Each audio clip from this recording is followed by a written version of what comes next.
بسم الله الرحمن الرحيم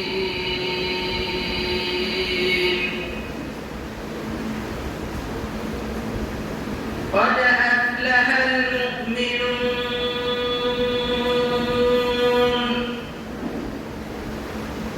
الذين هم في صلاتهم خاشعون والذين هم عن اللغو معرضون والذين هم للزكاة فاعلون والذين هم لفروجهم حافظون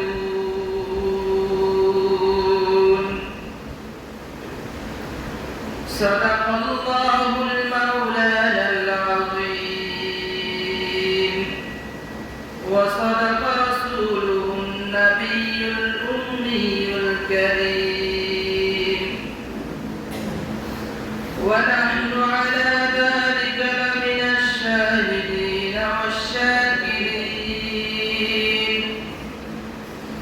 والحمد لله رب العالمين.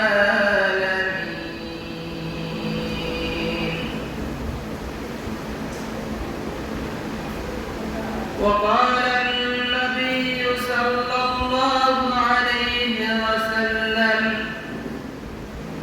بني الإسلام على خمس شهادة أن لا إله إلا الله وأن محمدا عبده ورسوله وإقام الصلاة وإيتاء الزكاة والحج وصوم رمضان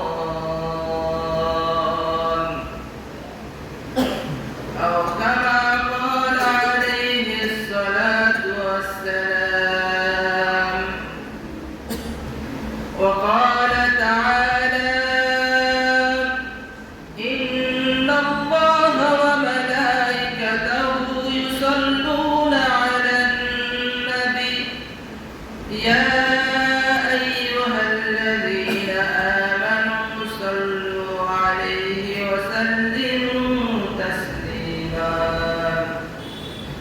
اللهم صل على محمد وعلى آل محمد كما صليت على إبراهيم وعلى آل إبراهيم إنك حميد مجيد.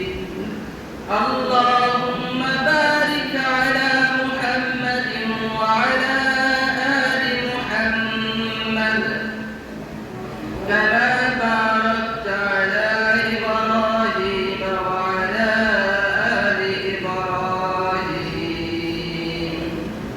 إنك حميد مجيد. بلغ العلا بكماله كشف الدجى بجماله حسنت جميع خصاله صلوا عليه وآله. اللہ زہے مومن کی معیشان نہیں آن کردار میں گفتار میں اللہ کی برہان کردار میں گفتار میں اللہ کی برہان غفاری و قہاری و قدوسی و جبروت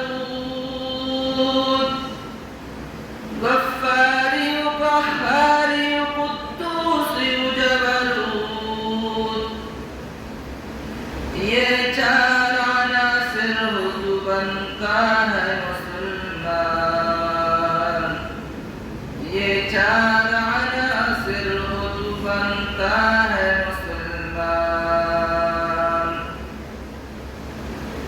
আলহামদুলিল্লাহ মুআজ্জাজ মুকাররম সম্মানিত মুসল্লিয়ান আযম আমরা সকলে মহান আল্লাহ পাকের দরবারে শুকর আদায় করি যে আল্লাহ আমাদেরকে অত্যন্ত দয়া ও মহব্বত করে আজকের মতো গুরুত্বপূর্ণ দিনে শাওয়াল মাসের প্রথম জুমা 5 শাওয়াল 1446 হিজরি 4 এপ্রিল 2025 21 চৈত্র 1431 বঙ্গাব্দে বসন্ত ঋতুতে আল্লাহ পাক আমাদেরকে রব্বে কারীমের নির্দেশ জুমার নামাজে সমবেত হওয়ার তৌফিক দান করেছেন। এজন্য মহান আল্লাহ পাকের দরবারে আমরা তসবিহ একবার শুকর আদায় করি, সকলে বলে আলহামদুলিল্লাহ। আমি আপনাদের সামনে কোরআন কারীমের কয়েকটি আয়াতে কারীমা তেলাওয়াত করেছি এবং রাসূল করিম সাল্লাল্লাহু আলাইহি সাল্লামের অসংখ্য হাদিস থেকে একটা হাদিস তেলাওয়াত করেছি। মহান আল্লাহ রাব্বুল আলামিন যদি তৌফিক দান করেন আমার পঠিত আয়াত এবং হাদিসের আলোকে কিছু দিনই আলোচনা পেশ করব আপনাদের সামনে। ওমা তৌফিক ইল্লা বিল্লাহ। আমি যে আয়াতগুলো তেলাওয়াত করেছি এই আয়াতগুলোর পরিচয় আপনাদের সামনে আগে দিই, এরপরে এই আয়াতগুলোর আলোকে সামান্য তাফসীর বা আলোচনা আপনাদের সামনে পেশ করব। যে আয়াতগুলো তেলাওয়াত করেছি এই আয়াতগুলো হলো সূরাতুল মুমিনুনের শুরুর দিকের আয়াত। সূরাতুল মুমিনুন কোরআন কারীমের 30 পারা 18তম পারার প্রথম দিকের প্রথম পৃষ্ঠার বিসমিল্লাহ পরে প্রথম সূরা সূরাতুল মুমিনুন। এটা হলো এই সূরা বা এই আয়াতগুলোর প্রথম পরিচয়। এই সূরার দ্বিতীয় পরিচয় হলো কোরআন কারীমের ভিতরে 114 সূরা রয়েছে, এর ভিতরে 23তম সূরা হলো সূরাতুল মুমিনুন। এটা হলো এই আয়াত বা এই সূরার দ্বিতীয় পরিচয়। এই সূরার তৃতীয় পরিচয় হলো কোরআন কারীমের আয়াতগুলো দুই ধরনের হয়ে থাকে, একগুলো মাক্কি আর একগুলো মাদানী। কিছু সূরা বা কিছু আয়াত এদেরকে মাক্কি বলে আর কিছু সূরা বা কিছু আয়াতকে এগুলোকে মাদানী বলে। আপনাদের সহজের জন্য এতটুকু বলবো এই সূরা হলো মাক্কি সূরা।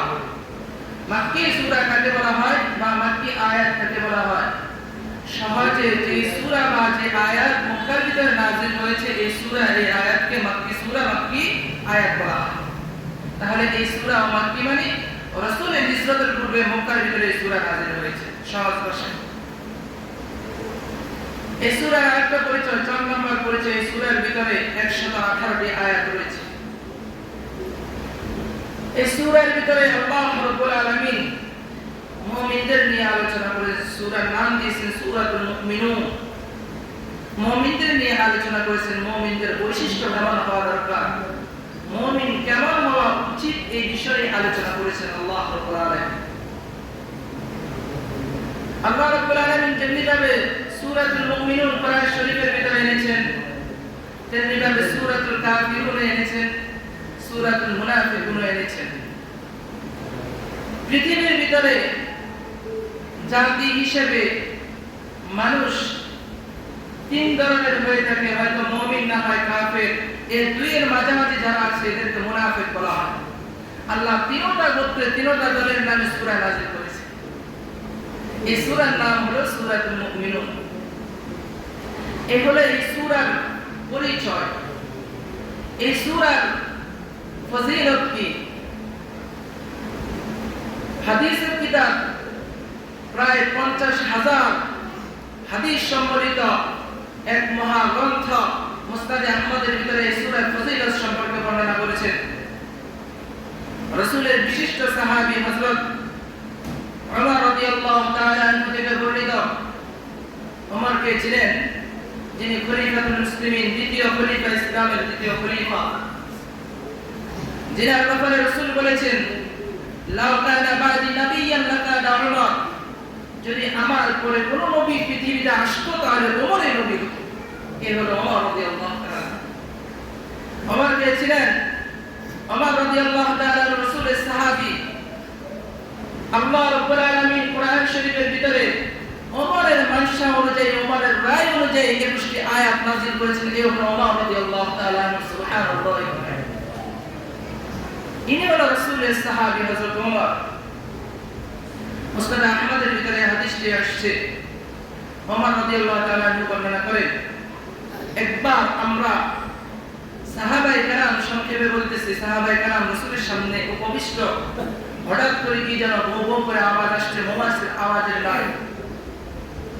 বিনা দিনে রাসূলের শরীর মোবারক থেকে গান জ্বলছে। আমরা সাহাবায়ে কেরাম বুঝতে দেরি হলো না, রাসূলের উপর ওহী নাযিল হচ্ছে,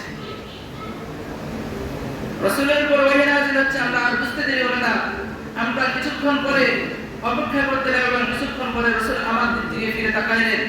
তাকিয়ে রাসূল কারীম সাল্লাল্লাহু আলাইহি সাল্লাম একটা দোয়া করতে থাকলেন, আল্লাহুম্মা জিদনা ওয়া লা তানকুসনা ওয়া আকরিমনা ওয়া লা তুহিননা ওয়া আ'তিনা ওয়া লা তাহরিমনা ওয়া আ'তিরনা ওয়া লা তুসির আলাইনা ওয়া আরদিনা ওয়ারদা আন্না। রাসূল এই দোয়াটা পড়লেন।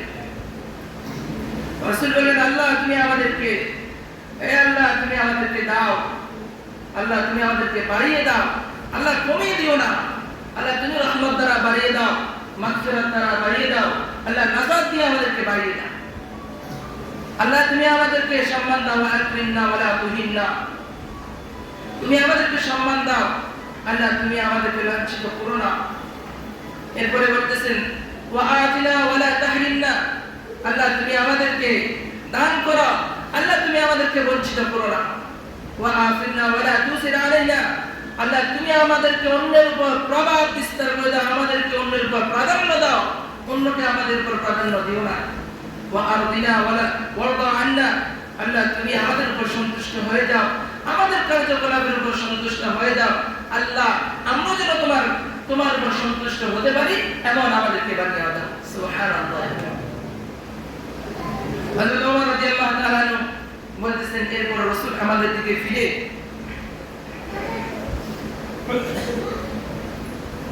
বলতেছেন, ও আমার সাহাবীরা শোনো, কিছুক্ষণ পূর্বে আমার নিকট জিবরাইল আসছে। জিবরাইল এসে আমার নিকট কয়েকটি আয়াত নাযিল করেছেন আল্লাহর পক্ষ থেকে। এই আয়াতগুলোর মনের উপর যে আমল করবে, যে তার জীবনের ভিতরে এই আয়াতগুলোর ভিতরে যা বর্ণিত সেগুলো ধরে নেবে, কথা দিলাম একে আমি জান্নাতের অধিবাসী বানিয়ে দিই। সুবহানাল্লাহ। তাহলে এই আয়াতগুলো মনে যদি কোনো ব্যক্তি অনুধাবন করে এবং এর উপর আমল করে, আল্লাহ রাব্বুল আলামিন একে জান্নাতের অধিবাসী বানাবেনই বানাবেন।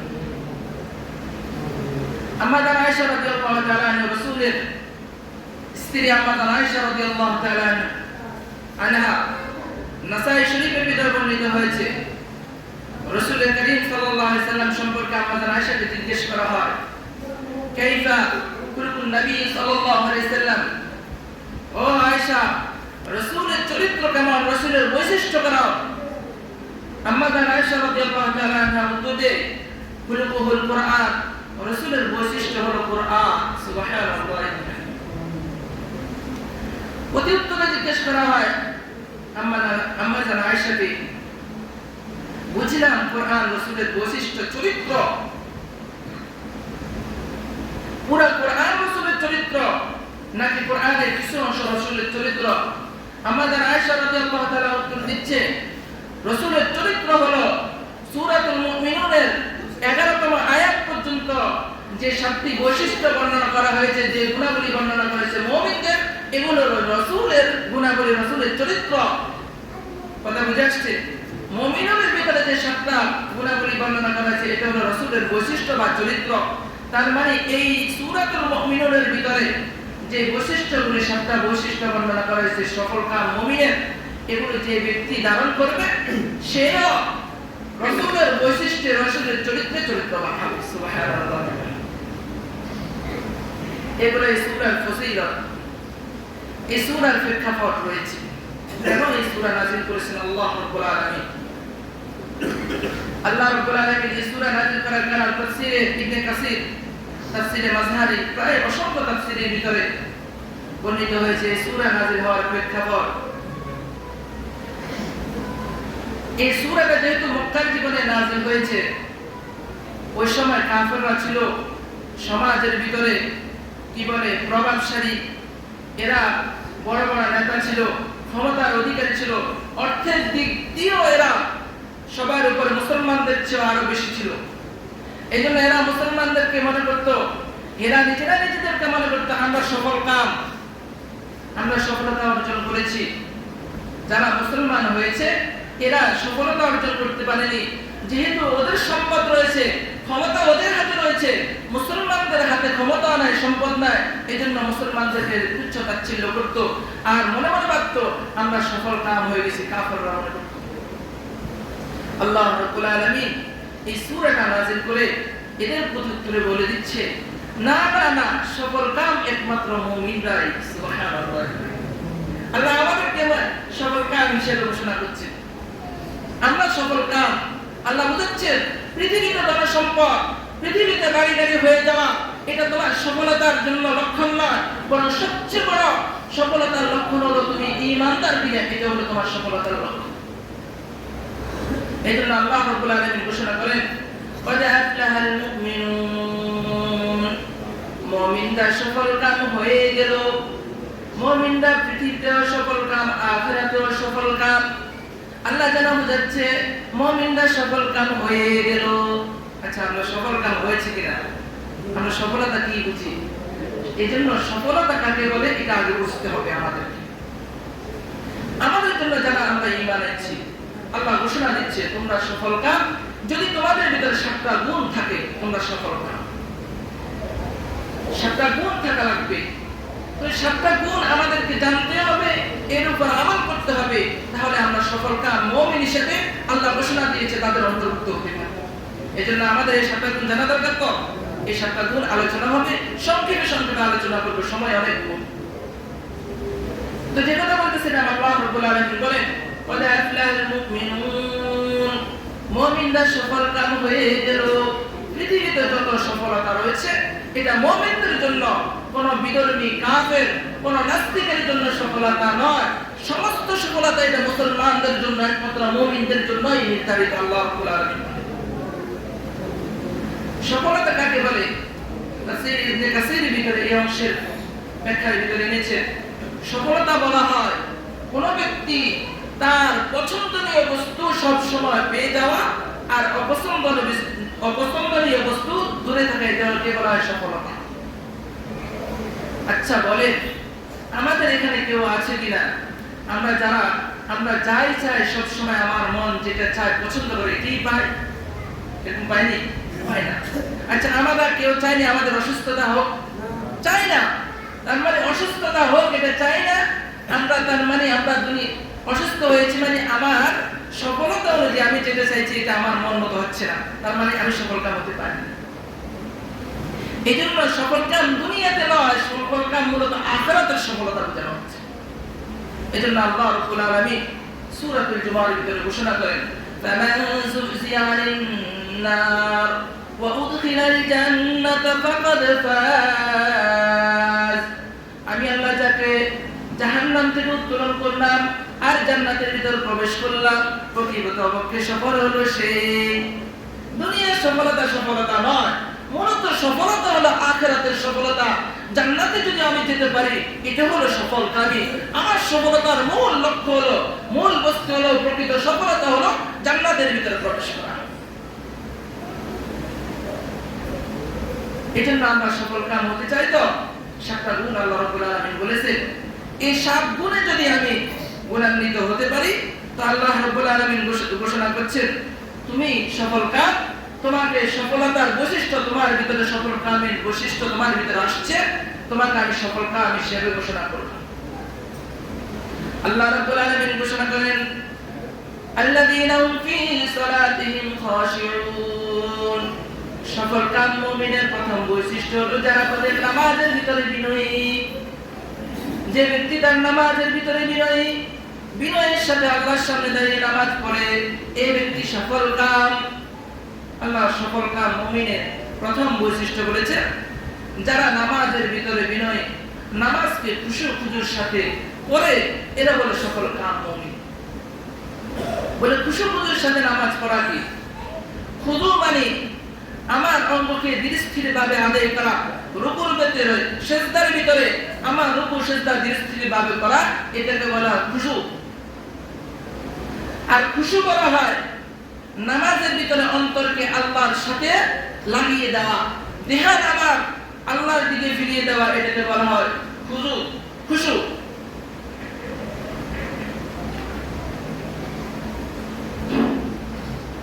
তার মানে বোঝা যাচ্ছে সফলকাম মুমিনের প্রথম বৈশিষ্ট্য হলো খুশুর সাথে নামাজ আদায় করা, অর্থাৎ আমার অঙ্গ প্রত্যঙ্গকে ধীরস্থিরভাবে অন্তরকে আল্লাহর সাথে লাগিয়ে নামাজ আদায় করা।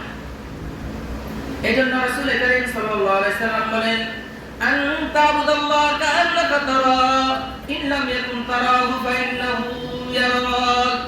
তুমি যখন কোন ইবাদত করবে, চাই নামাজ পড়া, চাই রোজা রাখো, অন্যান্য যে কোনো ইবাদত করো, তখন তুমি মনে মনে ভাবো আমি না আল্লাহকে দেখছি, আমি আমার রবের সামনে, আমার রবের কুদরতি পায়ের সামনে সিজদা করছি, আমার রবের কুদরতি পায়ের সামনে আমি রুকু করছি। মনে মনে ভাবো যে আমার আল্লাহর সামনে আমি দাঁড়িয়ে আছি, আল্লাহকে আমি দেখছি। মনে মনে ভাবো, তখন তোমার নামাজের ভিতরে খুশু আসবে। রাসূল বলেন হ্যাঁ, তোমার মনে আসতে পারে না, আল্লাহকে তো দেখছি না, ওই আল্লাহ কথা। রাসূল বলেন খুশু আসার জন্য, খুশু আসার জন্য তখন তুমি মনে মনে ভাবো আল্লাহকে আমি যদিও না দেখছি, তবে আমি তো আমার আল্লাহকে দেখছি। আল্লাহ আমার সামনে রয়েছেন, আমার মালিক আমার সামনে রয়েছেন, আমার সৃষ্টিকর্তা আমার সামনে রয়েছেন। ভূমণ্ডল, আকাশমণ্ডলী, আসমান জমিন পৃথিবী, নবমণ্ডল ভূমণ্ডল, সমগ্র পৃথিবীর সৃষ্টিকর্তা আমার সামনে রয়েছে।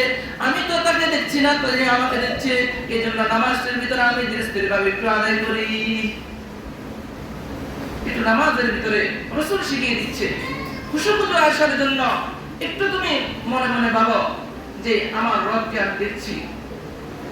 যদিও আমার রবকে আমি না দেখতেছি, তবে রব তো আমাকে দেখছে।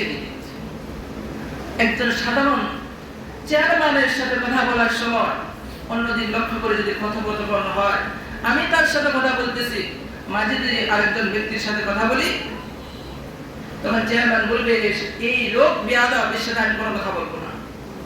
অথচ রাসূল করিম সাল্লাল্লাহু আলাইহি সাল্লাম বলেন, রাসূল করিম সাল্লাল্লাহু আলাইহি সাল্লাম বর্ণনা করেন, যখন বান্দা নামাজের ভিতরে দাঁড়ায় আর সূরাতুল ফাতিহা তেলাওয়াত করে শুরু করে দেয়, তখন বান্দার মাঝে কথোপকথন শুরু হয়ে যায়। আল্লাহ এবং বান্দা কথোপকথন শুরু করে দেয়। আল্লাহ যখন বান্দা বলা শুরু করে আলহামদুলিল্লাহি রাব্বিল আলামিন, আল্লাহ বলতে থাকে হামিদানি আবদি। ফেরেশতাদেরকে বলে ও ফেরেশতারা, দেখো দেখো আমার বান্দারা আমার প্রশংসা শুরু করে দিয়েছে। নামাজ তো আল্লাহর সাথে কথোপকথন, তো নামাজ যেহেতু আল্লাহর সাথে কথাবার্তা হয়, অন্যদিকে কিভাবে আমার মন যায়? আমি কিভাবে আরেকজনের সাথে দুষ্টামি করি? আরেকজনের সাথে আমার দুষ্টামি হতে পারে না। যখন বান্দা বলে আর রহমানির রহিম, আল্লাহ রাব্বুল আলামিন ফেরেশতাদেরকে বলে আসনা ইয়া আবদি, বান্দা আমার সানাখানি করতেছে, আমার সানাখানি, বান্দা আমার প্রশংসা করতেছে। আর যখন বলে মালিকি ইয়াউমিদ্দিন, রব্বুল আলামিন বলে মাজ্জাদানি আবদি, বান্দা আমার বড়ত্ব প্রশংসা, বড়ত্ব ঘোষণা করতেছে। ওই সময় বান্দার আল্লাহর মাঝে কথোপকথন শুরু হয়ে যায়। যখন আল্লাহর মাঝে আর বান্দার মাঝে কথোপকথন হয়, তখন কিভাবে আরেকদিকে মন যায়? ওই সময় তো আমার মন শুধুমাত্র নামাজের দিকে আর আল্লাহর দিকে ফিরানো দরকার ছিল। যখন আমি বলি ইয়াকা না'বুদু ওয়া ইয়াকা নাস্তাঈন, রব্বুল আলামিন বলেন হাদা বাইনি ওয়া বাইনা আবদি, এটা আমার বান্দার মাঝে সেতু বন্ধন। অর্ধেকের ভিতরে আমার কাছে চেয়েছেন, আর অর্ধেকের ভিতরে বলতেছে আমি তোমার ইবাদত করি। অর্ধেক বলতেছে আল্লাহ আমি তোমার ইবাদত করি, তুমি আমার উপর, তুমি আমাকে দাও। আল্লাহ তোমার কাছে সাহায্য প্রার্থনা করি, আমি তোমার ইবাদত করি, তুমি আমাকে দাও। তাহলে নামাজের ভিতরে আল্লাহর সাথে কথোপকথন, তখন কিভাবে অন্যদিকে আমার মন যায়। এই জন্য আমরা নামাজের ভিতরে আমার ধ্যানকে, আমার মনকে আল্লাহর দিকে ফিরিয়ে দিব, রুকু সিজদা ধীরে স্থির ভাবে করব। আমাদের ভিতরে অনেকেই রুকু সিজদার ভিতরে রুকুতে গিয়ে আর উঠে দেরি করি না, যে গিয়ে আবার উঠে যায়, আমার নামাজ হবে না। রুকুতে ধীরে স্থিরতা অবলম্বন করা ওয়াজিব, ওয়াজিব করলে নামাজ হয় না। সিজদার ভিতরে গিয়েছি আবার উঠে গিয়েছি, আমার ওয়াজিব তরক করেছে, নামাজ হবে না। এই জন্য ধীরে স্থিরতার সাথে আমি করতে হবে, নামাজ পড়তে হবে। এজন্য সফলকাম মুমিনের প্রথম বৈশিষ্ট্য হলো আল্লাহ রাব্বুল আলামিন বলেন সে যে না তার নামাজের ভিতরে বিনয়ী। দ্বিতীয় নাম্বার বলতেছেন আল্লাযীনা হুম ফি সালাতিহিম খাশিউন ওয়াল্লাযীনা হুম আনিল লাগবি মুরিদুন। সফলকাম মুমিনের দ্বিতীয় বৈশিষ্ট্য হলো যারা না অনর্থক কাজ থেকে বিরত থাকে। দোকানের ভিতরে বসে, বিভিন্ন জায়গায় বসে আড্ডার ভিতরে লিপ্ত হয় না, নিজের হায়াতের সময়টুকু নষ্ট করে না, এ হলো সফলকাম মুমিনের দ্বিতীয় বৈশিষ্ট্য। এজন্য রাসূল কারীম সাল্লাল্লাহু আলাইহি সাল্লাম হাদিসের ভিতরে ইরশাদ করেন মিন হুসনি ইসলামিল মারই তারকুহু মা লা ইয়ানি। ইসলামের সৌন্দর্য থেকে একটা হলো যে না অনর্থক কথাবার্তা ছেড়ে দিয়েছে। অনর্থক কথাবার্তা ছেড়ে দেওয়া, এটা ইসলামের সৌন্দর্য, মুমিনের বৈশিষ্ট্য, সফলকাম মুমিনের দ্বিতীয় বৈশিষ্ট্য। আল্লাহ রাব্বুল আলামিন ঘোষণা করেন সফলকাম মুমিনের তৃতীয় বৈশিষ্ট্য হলো আল্লাযীনা হুম লিযাকাতি ফাইলুন। যারা না যাকাত আদায় করে, যাকাত আদায় করে। আমাদের অঢেল সম্পদ হয়ে যায়, অঢেল সম্পদ হওয়ার পরেও আমরা যাকাত দিই না। আরে যাকাত তো আল্লাহর দেওয়া মাল, আল্লাহ আমাকে ধনী বানিয়েছেন, আমাদেরকে ধনী বানিয়েছেন, ওদেরকে গরিব বানিয়েছেন। যখন আমি যাকাত দিব তখন উভয়ের মাঝে সমন্বয় হলে দরিদ্র বিমোচন হয়ে যাবে, পৃথিবীতে আর কোনো দরিদ্র থাকবে না। এই জন্য যাকাত ঠিক মতো দিব। আমরা যাকাত দিই ভালোভাবে গণনা করে দিই না, কোনো রকম দিয়ে দিই, একটু কি বলে হিসাব করে তাও মানুষ দেখিয়ে যাকাত ওখানে যাকাত দেওয়া হয়, এবং এলান করা হয় যাকাতের কাপড় দেওয়া হবে, যার যার লাগবে চলে আসে। কেন এমন এলান হবে? যাকাত দিয়ে দিতে হবে। আমি কেন ওদেরকে ছোট করলাম? আল্লাহ আমাকে দিয়েছেন, আমি গোপনে ওদেরকে দিয়ে দিই, আমার মনে মনে থাকবে যাকাতের। ওদেরকে তো বলার দরকার নাই, যাকে যাকাত দেওয়া হবে একে বলার দরকার নেই এটা যাকাতের, বলার ছাড়াই যাকাত আদায় হয়ে যায়, তাহলে এলান কেন হবে? কথা বুঝে আসছে? এজন্য সফলকাম মুমিনের তৃতীয় বৈশিষ্ট্য হলো যে ব্যক্তি যাকাত আদায় করে। এরপরে সফলকাম মুমিনের চতুর্থ বৈশিষ্ট্য হলো আল্লাহ রাব্বুল আলামিন ঘোষণা করেন ওয়াল্লাযীনা হুম লিফুরুজিহিম হাফিজুন। যারা না তাদের লজ্জাস্থানের হেফাজত করে। সফলকাম মুমিনের বৈশিষ্ট্য, চতুর্থ বৈশিষ্ট্য, যারা লজ্জাস্থানের হেফাজত করে, যে সেই জায়গায় কুকুরের মতো লজ্জাস্থানের ব্যবহার করে না, বৈধ জায়গায় ছাড়া অন্য কোনো জায়গায় তার লজ্জাস্থানকে ব্যবহার করে না, জিনা ব্যভিচারের ভিতরে লিপ্ত হয় না, লজ্জাস্থান যথা জায়গায় ব্যবহার করে। এই হলো সফলকাম মুমিন, এর বৈশিষ্ট্য, চতুর্থ বৈশিষ্ট্য সফলকাম মুমিনের। এইজন্য রাসূল কারীম সাল্লাল্লাহু আলাইহি সাল্লাম বলেন মান ইয়াতমাল্লি মা বাইনা লাহইহি ওয়া মা বাইনা রিজলাইহি আজমান লাহুল জান্নাহ। রাসূল বলেন তোমরা আমাকে দুইটা বস্তুর ব্যাপারে তোমাদের ব্যাপারে দায়িত্ববান হও, আমি না তোমাদের ব্যাপারে, আমি তোমাদের জন্য জান্নাতের দায়িত্ববান হয়ে যাব। যখন তুমি তোমার দুই চোয়ালের মাঝে অর্থাৎ জিহ্বার হেফাজতের দায়িত্ব নিবে, আর দুই উরুর মাঝে অর্থাৎ লজ্জাস্থানের হেফাজত করবে, আমি না কথা দিলাম তোমাকে জান্নাতে আমি নিয়ে যাব। সুবহানাল্লাহ। এজন্য যে সেই জায়গায় আমি লজ্জাস্থান ব্যবহার করব না। লজ্জাস্থান ব্যবহার করতে হলে আল্লাহর বৈধ স্ত্রীদের ব্যাপারে যেখানে ব্যবহার করার জন্য আল্লাহ বৈধ রেখেছেন সেখানেই ব্যবহার করব। সফলকাম মুমিনের চতুর্থ বৈশিষ্ট্য হলো, সফলকাম মুমিনের পঞ্চম বৈশিষ্ট্য হলো ওয়াল্লাযীনা হুম লিআমানাতিহিম ওয়া আহদিহিম রাউন। যারা না, পঞ্চম বৈশিষ্ট্য হলো যারা আমানতের রক্ষা করে। ষষ্ঠ বৈশিষ্ট্য হলো যারা ওয়াদা রক্ষা করে। সফলকাম মুমিনেরা যারা আমানত রক্ষা করে, ওয়াদা রক্ষা করে। আমরা মনে করি আমানত হলো বান্দা সংক্ষেপে সেরে দিচ্ছে একেবারে। বান্দা তার কাছে কোনো কিছু অন্য কেউ গচ্ছিত রেখেছে, তুমি এগুলো রাখো, একটু জমা রাখলে মনে করে এটাকেই আমরা আমানত মনে করি, এটাকেই আরেকজনের কাছে কোনো একটা বিষয় বললো এটা বলবো না, এটাকে ওয়াদা করি না। আমানত, আল্লাহর আমানত, বান্দার আমানত উভয়টা রয়েছে। আল্লাহর হক, বান্দার হক উভয়টা রয়েছে, উভয়কেই আদায় করতে হবে। আমরা তো সেই রুহের জগতে আল্লাহকে সাক্ষী দিয়ে আসছি, ওয়াদা করে আসছি, আল্লাহ তুমি তো আমার রব। জিজ্ঞেস করেছে আমি কি তোমাদের রব না? আমরা উত্তর দিয়েছিলাম হ্যাঁ। আমরা উত্তর দিয়েছিলাম বালা তুমি তো আমার রব, আমাদের রব। রব হলে আল্লাহ যেভাবে আমাকে নির্দেশ করেছে আমার জীবনটা ওইভাবে গঠন করতে হবে। সকল মুমিনের ষষ্ঠ বৈশিষ্ট্য হলো আমানত, পঞ্চম বৈশিষ্ট্য হলো আমানত রক্ষা করা, আর ষষ্ঠ বৈশিষ্ট্য হলো ওয়াদা রক্ষা করা। এইজন্য আল্লাহ রাসূল সাল্লাল্লাহু আলাইহি সাল্লাম বলেন আয়াতুল মুনাফিকি সালাতুন ইযা হাদাসা কাযাবা ওয়া ইযা ওয়াদা আখলাফা ওয়া ইযা তুমিনা খানা। তিনজন ব্যক্তি এরা মুনাফিকের আলামত, চিহ্ন এদের ভিতরে রয়েছে। যারা কথা বললেই মিথ্যা বলে, যারা ওয়াদার খেলাফ করে আর আমানতের খেলাফ করে, এরা হলো মুমিন নয়। এদের ভিতর মুনাফিকের চিহ্ন রয়েছে। এক পর্যায়ে রাসূল যেন বলতেছে এরা মুনাফিক। এজন্য আমরা আমানতের রক্ষা করব, আমরা ওয়াদা রক্ষা করব। সফলকাম মুমিনের সপ্তম বৈশিষ্ট্য আল্লাহ রাব্বুল আলামিন বলেন, আল্লাহ রাব্বুল আলামিন ঘোষণা করছেন ওয়াল্লাযীনা হুম আলা সালাওয়াতিহিম ইউহাফিজুন। সফলকাম মুমিনের সপ্তম বৈশিষ্ট্য হলো যারা নামাজের হেফাজত করে। নামাজের হেফাজত করা এটা সফলকাম মুমিনের বৈশিষ্ট্য। নামাজের হেফাজত অর্থ হলো যথা সময়ে নামাজ আদায় করা। আমরা মনে করি আমরা কাজের ভিতরে সময়, বিভিন্ন কাজের ভিতরে আমার সময়টা ব্যয় করি, সারা দিনটা তো আমার দুনিয়ার জন্য ব্যয় করি।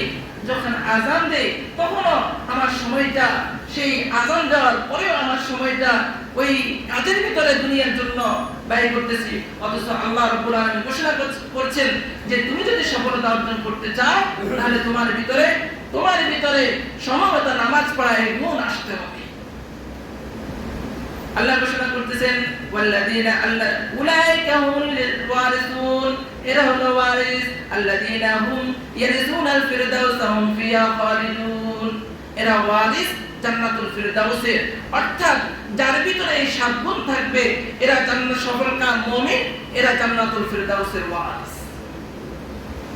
তাহলে এই সাত গুণ আমাদের ভিতরে আসা দরকার। যেখানে আল্লাহ ঘোষণা করেছেন সাত গুণ থাকবে মানে তুমি সফলকাম, মানে তুমি জান্নাতুল ফিরদাউসের ওয়ারিস। আমরা সবচেয়ে উৎকৃষ্ট জান্নাত হলো জান্নাতুল ফিরদাউস। আমরা জান্নাতুল ফিরদাউসের ওয়ারিস হতে চাই তো ইনশাআল্লাহ আমরা সকলেই চাই। আল্লাহ আমাদের সকলকে জান্নাতুল ফিরদাউসের ওয়ারিস হওয়ার তৌফিক দান করুন। আল্লাহ আমাদেরকে সাত গুণে গুণান্বিত হয়ে, অর্থাৎ নামাজের ভিতরে বিনয়ী এবং অনর্থক কাজ থেকে বেঁচে থাকা, যাকাত আদায় করা, লজ্জাস্থানের হেফাজত করা, আমানত রক্ষা করা, ওয়াদা রক্ষা করা এবং নামাজ সময়মতো আদায় করা তৌফিক দান করে জান্নাতুল ফিরদাউসের ওয়ারিস হওয়ার তৌফিক দান করুন। ওয়া মা আলাইনা ইল্লাল বালাগ। আসসালামু আলাইকুম ওয়া রাহমাতুল্লাহি ওয়া বারাকাতুহু।